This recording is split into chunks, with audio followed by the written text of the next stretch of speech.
தங்கத்தோட ரேட்டு ஒரே நாளில் வரலாறு காணாத 10,000 ரூபாய் அப்படிங்கிறது. தங்கத்தோட ரேட்டு வந்து இன்னும் ஒரு 3-4 இப்போ 2 லட்சம் வந்துச்சு தெரியுமா உங்களுக்கு? 2 லட்சம்? ஆமாம். 24 கேரட் எவ்வளவு?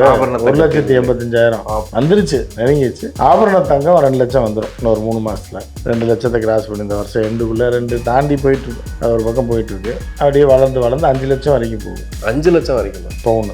எத்தனை வருஷத்துக்குள்ள சார் நடக்கும்? அதே எத்தனை வருஷம்? 4-5 வருஷத்துக்குள்ள கூட போகலாம். ஏதோ புதிய தங்கம் வந்து தயாரிக்க போகிறாங்க. புதிய தங்கம் அதுதான் இப்போ நீங்கள் சொன்னீங்களா, middle class, lower middle class, அவங்களுக்கான தங்கம் தான். அதுக்காக என்ன பண்ணுறாங்கன்னா, இப்போ ஒரு அலாய், சிறப்பு அலாய் கலந்து கோல்டு கண்டுபிடிக்கிறாங்க. அது வந்து பவுன் வந்து 20,000 வரும். 10 கிராம் செயின் அப்படின்னா, அதாவது 1.5 பவுன் செயினுக்கு 2 கிராம் 3 கிராம் தங்கத்தை கலந்துருவாங்க. அந்த ரேட்டு அதை திருப்பி கொடுத்தீங்கனாலும் தங்கம் மாதிரியே அதை அடைய வைக்கலாம். ஓகே. அந்த மாதிரியான ஒரு மெட்டல் அலாய் இது பண்ணி இன்டர்நேஷ்னல் மார்க்கெட்டில் கொண்டு வரதுக்கான முயற்சிகள் நடந்துகிட்டு இருக்குது. அது எப்போ வரும்னு சொல்ல முடியாது, விரைவில் வரும். தங்க நகை கடைலாம் வச்சுருக்காங்கல்ல, இந்த ஏற்றம் இறக்கம் அவங்களுக்கு எந்த அளவுக்கு அது பாதிப்பா இல்லை லாபம் தானா? பெரிய அளவில் லாபம் அவங்களுக்கு, பெரிய அளவில் லாபம். ஒரு 10 கோடி ரூபாய்க்கு தங்கம் ஸ்டார்ட் பண்ணி வச்சுருந்தாங்கன்னா இந்த 3 மாதத்தில் அதோட மார்க்கெட் ரேட் 20 கோடியாக மாறி, அவங்க வியாபாரமே பார்க்க வேணாம், அவரோட அசட்டோட வேல்யூ டபுள் டைமாக இன்க்ரீஸ் ஆகும். அதெல்லாம் மிகப்பெரிய கொளுத்தலாம். 3 மாதத்துக்கு முன்னாடி கிராம் 9,000 ரூபா இருந்துச்சு, இப்போ 16,000 ரூபா. அப்போ என்ன ஆகுது? நீங்கள் 10 கோடி தான் இப்போ வச்சுருந்தீங்கன்னா ஒவ்வொரு கடையிலையும் 5 கோடி 10 கோடி ஸ்டாக் வச்சுருந்தோம். இப்போ என்ன ஆகுது? 20 கோடியாக அது மாதிரி டபுள் மடங்காக இருக்கும். இப்போ அவங்க அசட் வேல்யூ இன்க்ரீஸ் ஆகும். கடைக்கு 10 கோடினா 50 பிரான்ச் இருக்குது, என்னாச்சு? 500 கோடி அசட் ஆகுது. உலகெங்கும் வாழும் தமிழ் நெஞ்சங்களுக்கு கிறிஸ்டியின் அன்பு வணக்கம். நம்மோடு மூத்த பத்திரிகையாளர் உமாபதி இணைந்திருக்கிறார். வணக்கம் சார். வணக்கம் கிறிஸ்டி. தங்கத்தோட ரேட்டு ஒரே நாளில் வரலாறு காணாத 10,000 ரூபாய் அப்படிங்கிறது நானும் என் வாழ்க்கையில் பார்த்ததே கிடையாது. இது மாதிரி நீங்களும் பார்த்துருக்க மாட்டீங்கன்னு நினைக்கிறேன். எங்கே தான் போயிட்டுருக்கு தங்கத்தோட ரேட்டு? தங்கத்தோட ரேட்டு வந்து இன்னும் ஒரு 3-4 இப்போ 2 லட்சம் வந்துருச்சு தெரியுமா உங்களுக்கு? 2 லட்சம்? ஆமாம். 24 கேரட் எவ்வளவு? 1,85,000. அப்பா, வந்துருச்சு, நெருங்கிச்சு. ஆபரண தங்கம் 2 லட்சம் வந்துடும் இன்னொரு 3 மாதத்தில். நீங்களே பார்க்கலாம். நீங்கள் பார்க்கலன்னு நீங்கள்ல. ஆமாம், நான் பார்த்தது இல்லைன்னு இப்போ பார்ப்பீங்க. 2 லட்சத்தை கிராஸ் பண்ணி இந்த வருஷம் எண்டுக்குள்ளே 2 தாண்டி போயிட்டுருக்கும். அது ஒரு பக்கம் போயிட்டுருக்கு. அது அப்படியே வளர்ந்து 5 லட்சம் வரைக்கும் போகும். 5 லட்சம் வரைக்குமா சார்? பவுன். எத்தனை வருஷத்துக்குள்ளே சார் நடக்கும்? அதே எத்தனை வருஷம்? 4-5 வருஷத்துக்குள்ளே கூட போகலாம். போகும். ஆனால் ஒரு நாளைக்கு 5 லட்சம் நீங்களே பார்ப்பீங்க. நீங்கள் அப்போ சொல்லுவீங்க, நான் சின்ன வயசுலலாம் இருக்கும்போது 1.5 லட்சம் தான் இருந்துச்சு, நான் வந்து இது பண்ணேன், இப்போ பார்த்தா 5 லட்சம் வந்துச்சுன்ற மாதிரி. உமாபதி சார் அன்னைக்கே சொன்னார், நான் கேட்காம விட்டேன், வாங்காம விட்டுட்டேன் அப்படின்னு வைங்க. 5 லட்ச ரூபா வந்துடும். இல்லை, இப்போ நிறைய பேர் புலம்புறது அதுதான். இப்போ ஒரு நாளைக்கு 10,000 15,000 ஏறிட்டு இருந்தா இது எங்கே போய் நிற்கும் அப்படிங்கிறது பெரிய விஷயம். இன்னொன்று, இதுக்கு மாற்று வழியும் கிடையாது. தங்கம் வாங்கினா வாங்கி தான் ஆகணும். நம்ம இன்வெஸ்ட்மெண்ட்டாகவும் சில பேர் வாங்கிட்டு இருக்காங்க. அப்போ இதுக்கு என்ன தான் சார் வழி? வழின்னா, காசு இருந்தால் நீங்கள் வாங்கி போட வேண்டியதான், காசு இல்லைன்னா வேடிக்கை பார்க்க வேண்டியதான். டிவியில் பிரேக்கிங் போடுவான், ஸ்க்ராலிங் போடுவான், இன்று தங்கத்தின் விலை எல்லாம் டெய்லி போய் நகைக்கடையில் காலையில் வாங்கிட்டு தான் வீட்டுக்கு வேலைக்கு போகிற மாதிரியும், பொம்பளைங்கெல்லாம் காலையில் எழுந்திரிச்சோடனே குளிச்சு நேரம் நகைக்கடையில் போய் டெய்லி 10 கிராம் வாங்குற மாதிரியும் அப்படிலாம் கிடையாது. போடுவாங்க டிக்கெட்டில். இன்று தங்க விலை நிலவரம் 3000 உயர்ந்தது அப்படின்னே பெண்கள்லாம் எவனுக்குமே பிரயோஜனம் கிடையாது. அவன் மாத கடைசியில் பெட்ரோல் போட காசு இல்லாமல் இருக்காங்க. இதில் தங்க விலையை காலைல பிரேக்கிங்காக போடுறாங்க. பெண்களும் பார்த்துட்டோம், ஐயோ வயலே என்னமோ டெய்லி 50 பவுன் வாங்குற மாதிரி சொல்லிவிட்டு அடுத்தவங்க வேலையை பார்த்துட்டாங்க. சுடுதண்ணி கொதிக்கிறது எடுத்து இல்லை மேலே கொட்டிக்கிறாதுன்ற மாதிரி தான் கதை. இல்லைன்னா சாம்பார் சுண்டுது பாரு, அதை போய் பாரு, இதை போய் பார்த்துட்டுருக்கு. இது இருக்கிற காலையில் சாப்பாட்டுக்கு வெடி வச்சிடாதுன்ற மாதிரி இப்படி தான் போகும். இருந்தாலும் வந்து ஒரு ஆர்வம் தான், ஏறுதே தங்கம் ஏறுதே. இல்லை சார், ஆல்ரெடி நீங்களும் ஆர்வமாக கேட்குறீங்க. ஆமாம், ஆல்ரெடி லக்ஸுரி பொருளாக தான் பார்க்குறோம். தங்கம் போட்டிருந்தா லக்ஸுரி அப்படின்ற மாதிரி. பட் இது இப்படி ஏறிச்சுன்னா இது எங்கேயோ ராஜாக்கள் மட்டும் தான் அதை பண்ண முடியுன்ற மாதிரி போயிடாது. அது பெரிய விஷயமா இடாது. ஆமாம், அப்படி தான் ஆகும். மன்னர்கள், இளவரசிகள், ராணிகள் அப்படி போட்டால் தான் இதுன்ற மாதிரி ஆயிடும். ஓகே. இப்போ ஏழை எளிய மக்கள் என்ன பண்ணுவாங்க? ஏழை எளிய மக்கள் என்ன பண்ணுறது? எதுக்காக நீங்கள் விலை இப்போ பென்ஸுக்கார 60 லட்சம் போகுது, ஏழை எளிய மக்களுக்கு ஏறினா என்ன ஏறினா என்ன? நீங்கள் அதை போய் பார்க்குறீங்க சார். அது நடுராட்டில் நீங்கள் ஏன் சுடுகாட்டுக்கு போகிறீங்க? பென்ஸுக்காரு ஆடம்பரம்னு சொல்லுவாங்க. இப்போ நீங்கள் வந்து நகை போடாமல் இப்போ உங்கள் வாழ்க்கையில் என்ன குறைவு வந்துருச்சு உங்களுக்கு? அந்த மாதிரி தான். இப்போ நீங்கள் என்ன இப்போ 10 பவுன் செயினும் 5 பவுனில் ப்ரேஸ்லெட்டு 4 பவுனில் மோதிரமாக போடுறீங்க. எப்பயும் போல தான் இருக்கீங்க. இப்போ ஒரு பொண்ணே உங்களை பார்க்குது அப்படின்னா உங்கள் முகத்தை தான் பார்க்கும். அந்த தாடி, அந்த ஷர்ட்டு, அந்த லுக்கு, அந்த ஸ்டைல் இதை தானே பார்க்குது. டக்குன்னு 10 பவுன் செயின் போட்டிருக்காரா அப்படின்னு நான் பார்க்குது. அப்படி கிடையாது, பழகிடுவாங்க, அப்படியே பழகிடுவாங்க. இல்லை சார், ஒரு சேமிப்புக்காக இப்போ நகை போடுறவங்க இருப்பாங்க இல்லையா? இப்போ 2 பிள்ளைங்க காலேஜ் பிள்ளைங்களே வருதுன்னு வைங்களேன், ஒரு ஏன் பாரியா சூப்பராக இருக்காண்டி ஆள், ஆனால் நகையே இல்லையேடி அப்படின்னு பார்க்குறது. இல்லைடி சட்டை என்ன உள்ளே போட்டிருப்பாண்டி 10 பவுனில் அப்படின்னு நான் பேசுவாங்க. ரைட்டு பையன் நல்லா இருக்கான், ரைட்டு வாங்கி லவ் பண்ணலாம், அவ்வளோதான். அதுக்கப்புறம் தாலியெலாம் கட்டினதுக்கு அப்புறம் தான் நம்ம தாலியை போட்டு இருப்பாங்க. புரியுதா? நீங்களாம் வீணாக போனவன் அந்த வேறு அவன் வேறுப்பா 20 பவுன் வாங்கி கொடுத்துருக்கான், பென்ஸு கார் வச்சுருக்கேன், நீ என்ன வச்சுருக்க, 2 வீலரில் சுற்றிக்கிட்டு இருக்க, கார் வச்சுருந்தீங்கன்னா இது என்ன காருன்னு வாங்கி. அதுக்கப்புறம் அதுக்கு மேலே ஒரு கார் வச்சுருந்தா என்ன இது, நீ பிஎம்டபிள்யூ வாங்கினீங்கன்னா என்ன போர்ச்சி ஈர்ச்சி வாங்கினேன் அவன் சுற்றிக்கிட்டு இருக்கான், நீ என்னமோ பிஎம்டபிள்யூ வச்சுட்ட கதை வரும். இதுதான் இயற்கை. அதனால் நீங்கள் தங்கத்தை பற்றி கவலைப்படக்கூடாது. இல்லை சார், தமிழ்நாட்டில் அப்படிங்க சொன்னால் கலாச்சாரமாகவே நம்ம வந்துட்டு ஒரு பொண்ணுக்கு நகை போடணுன்ற மாதிரி தான் இருக்குது. 10 பவுனாவது போடணும் அப்படின்னு இப்போ சொல்கிறாங்க. அப்படி இருக்கும்போது நான் கடைசியில் போகிற 1 கிராம்னாலும் போடணும் அப்படின்ட்டுறாங்க. அவ்வளோதான். அந்த ரேட்டு 1 கிராம் 1 லட்சம் ஆச்சுன்னா என்ன பண்ணுவீங்க? 1 கிராமில் 2 தோடுனாலும் போட்டு விடுங்க. அது வருது, அதுவே 18,000 ஆயிடுச்சு. மாப்பிள்ளைக்கு ஒரு 1/2 கிராமில் ஒரு மோதிரத்தை போட்டு விடுங்கன்னா போட்டு விட போகிறாங்க. அவ்வளோதான். அது வேல்யூ தானே, 2 லட்சம் ஆயிடுதுல்ல.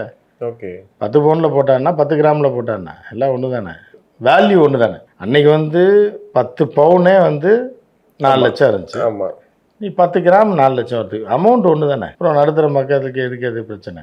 ஒரு பிரச்சனை. ஏழைகள் எதையும் போட போகிறது இல்லை. ஒரு தோடு கீடு குண்டு பண்ணி மூக்கத்தி வச்சுப்பாங்க. அதுக்கு மேலே போட்டான்னா தூங்கும்போது காதை எடுத்துகிட்டு போயிடுவான் புருஷனை.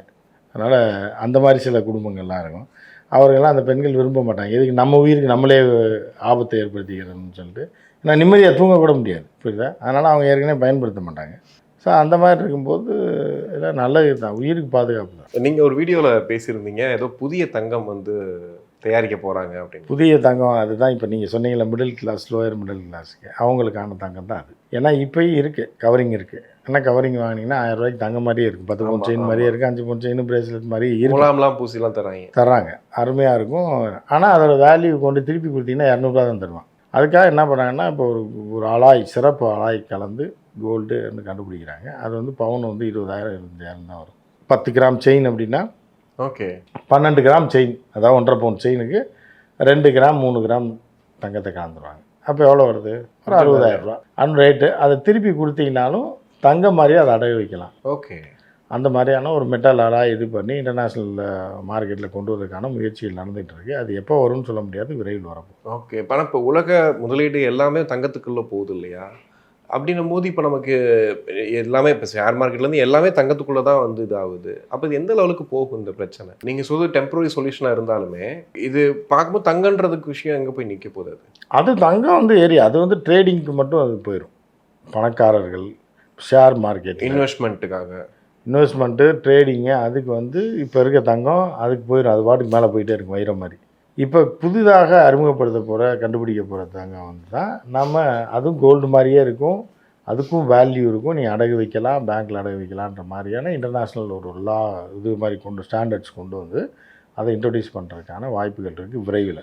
ஓகே. இப்போ பாண்டு போடுறாங்க, டிஜிகோல்டெலாம் தங்கம் நம்ம அதிகமாக போடுறோம். அதுக்கான தங்கம் இருக்கா இப்போ உலகத்தில்? இல்லை, அது பேர் தான், அது ரிச்சுவல், அது பாண்டு தான், அது ஃபுல்லாக பாண்டு தான். அது அந்த பாண்டு தங்கம் எப்படி கொடுக்க முடியும்? தங்கம் கொடுக்க முடியாது, பாண்டாக வச்சுக்கிற வேண்டிதான். புரியுது உங்களுக்கு? இருக்குது ஆனால் இல்லை அப்படின்ற மாதிரி சக்கரை நீ பேப்பர் எழுதி நக்க வேண்டியதான்றக்காக தான் இது ரிச்சுவல் கோல்டெல்லாம். எப்போ காணாமல் போவான், அந்த கம்பெனி எப்போ மூடிட்டு போயிடுவா, எவன் எங்கே இருக்கான், யாருக்கு நம்ம காசு அனுப்புகிறோன்னு கூட தெரியாது. இல்லை, இப்போ ஆல்ரெடி இப்போது நிறையா பாண்டு போட்டவங்க இந்த கிரைமில் போய் கேட்டிங்க அப்படின்னா, நீங்கள் எதுங்க போட்டிங்க, சரி நம்பர் கொடுத்துட்டு போங்க உங்களுக்கு கூப்பிட்றோன்றாங்க. அப்படி தான் போய்கிட்டு இருக்கு உலகம். எல்லாத்தையும் நம்ம அப்படி சொல்ல முடியாது, இப்படி தான். ஓகே. இல்லை சார், 7 வருஷம் 8 வருஷம் பாண்டெலாம் போடுறாங்கல்ல, கவர்மெண்ட் சைட்லேயுமே நிறைய இருக்குது கோல்டு பாண்டெலாம். இப்போ அவங்க தங்கத்தை கொடுக்கணும், இப்போ தங்கம் ரிட்டர்ன் எங்களுக்கு வேணும் அப்படின்னு சொன்னால் இப்போ அதுக்கான தங்கம் இருக்கா? ஃபர்ஸ்ட் ஆஃப் ஆல் இங்கே பாண்டாக கொடுத்துருவாங்க, திரும்ப பாண்டாகவே கொடுத்துருவாங்க. ஆமாம், அந்த பாண்டை கொடுத்து நீங்கள் வாங்கிக்கங்கன்னுவாங்க. அப்போ அவர்கிட்ட கொடுத்தீங்கன்னா அந்த பாண்டுக்கு உங்களுக்கு பேமெண்ட் அனுப்பிடுவாரு, கடையில் போய் வாங்கிக்கங்கன்றுவாங்க. சார், இது ஒரு டவுட்டு தான். அந்த தங்க நகை கடையெல்லாம் வச்சுருக்காங்கல்ல, இந்த ஏற்றம் இறக்கம் அவங்களுக்கு எந்த அளவுக்கு அது பாதிப்பா இல்லை லாபம் தானா? பெரிய அளவில் லாபம் அவங்களுக்கு, பெரிய அளவில் லாபம். இப்போ ஒரு 10 கோடி ரூபாய்க்கு தங்கம் ஸ்டாக் பண்ணி வச்சுருந்தாங்கன்னா இந்த 3 மாதத்தில் அதோட மார்க்கெட் ரேட் 20 கோடியாக மாறிடுது. அவங்க வியாபாரமே பார்க்க வேணாம், அவரோட அசட்டோட வேல்யூ டபுள் டைமாக இன்க்ரீஸ் ஆகிருக்கு. அவரெல்லாம் மிகப்பெரிய கொளுத்த லாபம். 3 மாதத்துக்கு முன்னாடி கிராம் 9,000 ரூபா இருந்துச்சு, 8,000 ரூபா இருந்துச்சு. 3 மாதத்துக்கு முன்னாடி, 3-4 மாதத்துக்கு முன்னாடி 8,000 ரூபா 7,500 ரூபா தான் இருந்துச்சு. இப்போ 16,000 ரூபா. அப்போ என்ன ஆகுது, நீங்கள் 10 கோடிக்கு தான் நான் இப்போ வச்சுருந்தீங்கன்னா ஒவ்வொரு கடையிலையும் 5 கோடி 10 கோடி ஸ்டாக் வச்சுருப்பாங்க. இப்போ என்ன ஆகுது, 20 கோடியாக அது மாறிடும், டபுள் மடங்காக இருக்கும். இப்போ அவங்க அசட் வேல்யூ இன்க்ரீஸ் ஆகும். 10 இப்போ ஜோயாலுக்கா ஜோசாலுக்கா அந்த மாதிரி கடையெல்லாம் இருக்குது. கடைக்கு 10 கோடினா 50 பிரான்ச் இருக்குது, என்னாச்சு 500 கோடி அசால்ட்டாக அடிச்சிடுவாங்க. ஓகே, இதில் செய்கூலி சேதாரம் அது இதுன்னு அதில் ஏற்கனவே அது செய்கூலி சேதாரன்றது அது ஒரு ஆதாரமாக வச்சுருக்காங்க சம்பாதிக்கிறது, அது தனி, அது ஒரு 30% அடிச்சிடுவாங்க. அது போக இப்போ 100% 100% அடிச்சிட்டாங்கல்ல, இப்போ அடிச்சிட்டாங்கல்ல. அது போக இதை வச்சு விற்பாங்க, இன்னும் ஏற ஏற லாபம் தானே. இப்போ இதனால் வேறு என்ன விலைவாசி ஏதாவது ஏறுமா சார்? மற்ற விஷயங்கள் எதுவும் மாறுமா? தங்கத்துக்கும் இதுக்கும் சம்மந்தம் இல்லை பெரிய அளவில், இருந்தாலும் தங்கம் இனி நீங்கள் வாங்க முடியாது. இல்லை, இப்போ தங்கத்துக்கு மேலே தான் எல்லாம் ஃபோக்கஸ் பண்ணுறாங்க. அடுத்து வெள்ளி வருது. இந்த பிளாட்டினம் டைமண்ட் பற்றி யாருமே பெருசாக இது பண்ணிக்கிறது இல்லை. ஏற்கனவே அதுக்கெல்லாம் உலக அளவில் ஒரு மார்க்கெட் இல்லை, அதை உருவாக்கி வச்சுருக்காங்க பிளாட்டினத்துக்கு.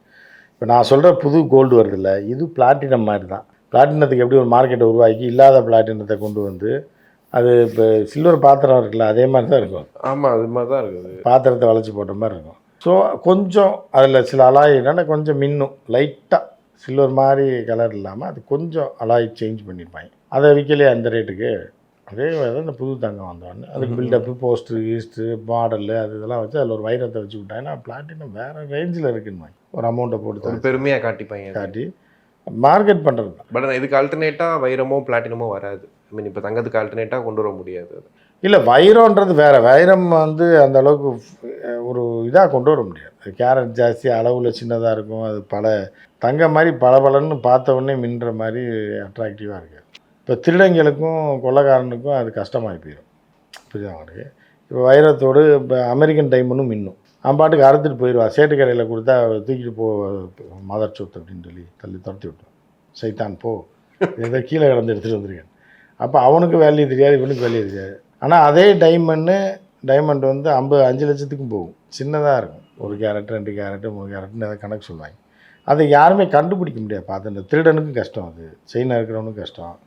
அவன் அத்துட்டு போய் சேட்டு கடையில் போய் கொடுத்து சேட்டுக்கும் கஷ்டம், அது அவனும் கண்டுபிடிக்க முடியாது. அவன் கொண்டு போய் டைமண்ட் சர்டிஃபிகேட் இருக்கான்னு. இப்போ எல்லாருக்குமே கஷ்டமாயிடும், ரொட்டேஷன் எல்லாம் பிளாக் ஆயிரும். அதனால டைமண்ட்லாம் ஓடுறது. திருடுறதுக்கும் வாங்கி வைக்கிறதுக்கும் கோல்டு தான் எல்லாமே. ஆமாம், எல்லாத்துக்கும் சேட்டுக்கு எல்லாருக்கும் ஈஸியாக அவன் உரைச்சி பார்த்தவொடனே இது இந்த மெட்டல்னு கண்டுபிடிக்கும். பிளாட்டினத்தை உரைச்சினிங்கனாலும் கல் தேஞ்சு போயிடும். மோதிரம் அப்படி தான் இருக்கும், கல் தேஞ்சிடும். அந்த மாதிரிலாம் பல சட்ட சிக்கல்லாம் இருக்குது. அதனால் இந்த அதுக்காக தான் புது கோல்டு கண்டுபிடிச்சிட்டாங்கன்னா அதை நீங்கள் அடைய வைக்கலாம். பார்த்தவொடனே தெரிஞ்சிடும். அதுக்கு ஒரு மிஷின் வந்துடும். அந்த மிஷினில் அதை போட்டிங்கன்னா எவ்வளோ % கோல்டு இருக்குன்னு காட்டிடும். அதுக்கு தகுந்த காசும் உங்களுக்கு. நிறைவாக இப்போதைக்கு நீங்கள் சொல்கிற மாதிரி இந்த புது தங்கம்னு வருது இல்லையா, அதுக்காக வெயிட் பண்ணலாமா? இல்லை இப்போதைக்கு எப்போ வரும்னு சொல்ல முடியாது. கண்டுபிடிச்சிட்டாங்க, அது இன்டர்நேஷ்னல் அக்ரெடேஷன் வேணும். பண்ணால் தான் அது வந்து இந்த நான் சொல்கிற கணக்குக்கெல்லாம் ஒரு அடகு வைக்கிற மாதிரியே பேங்க்கில் வைக்கிற மாதிரிலாம் வரணும், அங்கீகரிக்கணும். அதுக்காக தான் அதை வெயிட்டிங். கண்டுபிடிச்சிட்டாங்க, வரணும். ஆனால் வந்து இப்போ நீங்கள் இன்வெஸ்ட் பண்ணுறதா இருந்தால் இந்த தங்கத்தில் இன்வெஸ்ட் பண்ணலாம். பெரிய அளவில் இறங்காது. இனிமேல் இறங்குனா கூட திருப்பி ஏறிடும், உங்களுக்கு நஷ்டமாகாது அப்படின்றது தான் ஒரு கணக்காக இருக்குது. இப்போதைக்கு தங்கம் இறங்க வாய்ப்பே கிடையாது, ரொம்ப கம்மி. வாய்ப்பே கிடையாதுன்னு சொல்ல முடியாது, கம்மி. கண்டிப்பாக சார், நிறைய விஷயங்கள் பேசணும். நன்றி. நன்றி, வணக்கம்.